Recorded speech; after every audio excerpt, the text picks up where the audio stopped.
People in charge of rolling out the COVID vaccination programme across the region say they're trying to work out how they're going to ramp up the number of jabs they can offer each day.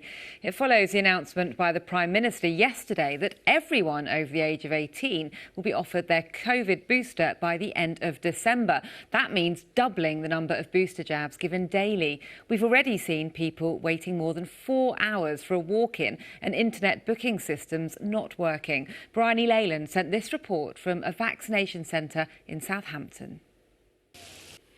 A coroner has written to the Department for Education calling for better online safety for pupils after the death of a 15-year-old girl who attended a special needs school at Hindhead in Surrey. Frankie Thomas took her own life at home in September 2018. Earlier that day at Stepping Stones, which is now called Undershore, she'd been reading a story about suicide on a school tablet which had unfiltered internet access. Sean Killick reports. Frankie. It's been revealed that both Portsmouth-based aircraft carriers will be carrying out deployments next year. It means another busy period for both sailors and the hundreds of engineers and technicians who maintain the biggest warships the Royal Navy has ever had. Work was already underway on HMS Prince of Wales, and she's now been joined at the naval base by HMS Queen Elizabeth, who returned last Thursday after 7 months away. Steve Humphrey has the story. The Guide Dogs charity has warned that electric scooters are posing a serious threat to the blind and partially sighted. It's calling for tougher action to tackle illegal riding of e-scooters here in the south. It follows a specially commissioned study on the impact of a collision between a scooter and a pedestrian. John Cuthill reports.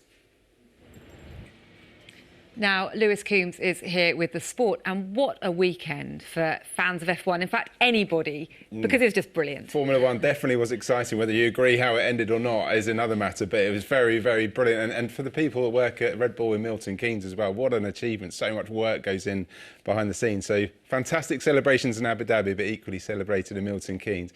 This weekend, though, there's also some controversy around football and obviously COVID and the impact it's having, because in the last hour, 42 cases now confirmed in just the last week in Premier League squad. So Swindon going really well in the ice hockey. They've got a cup competition as well coming up this week, so lots there. Bison improving, not really bad at all.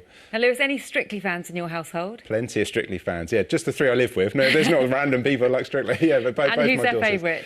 It's split down the middle, AJ and Rose. AJ partnering Southampton boy, of course, Kai and Rose. Yes, yeah. Rose is the favourite in my household. Yeah.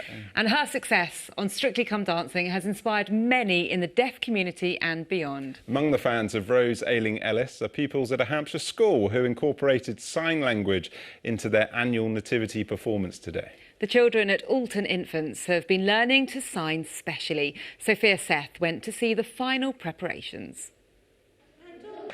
Oh, that's brilliant. Now, Alexa, so good. Really good. Now, I know you did some signing with Alan the other day, and I won't put you on the spot, but obviously if you start learning signing at that age, like those children, that's a skill you've got for life, Yes, it's just like learning a foreign language. You know, you pick it up really quickly. Children are like sponges. So yeah. I wish I'd learnt more things like that when I was younger. Yeah, I agree. Me too.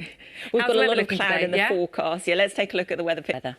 Alexis, thank you very much. Now, tomorrow we're in Horsham as the WI have been knitting festive postbox toppers, but someone's been stealing them. So we're going on the trail of the Horsham Grinch. Make sure you tune in. Now, the late news is on at 10:25, but that's it from us. Thanks for watching. Good night. Bye-bye.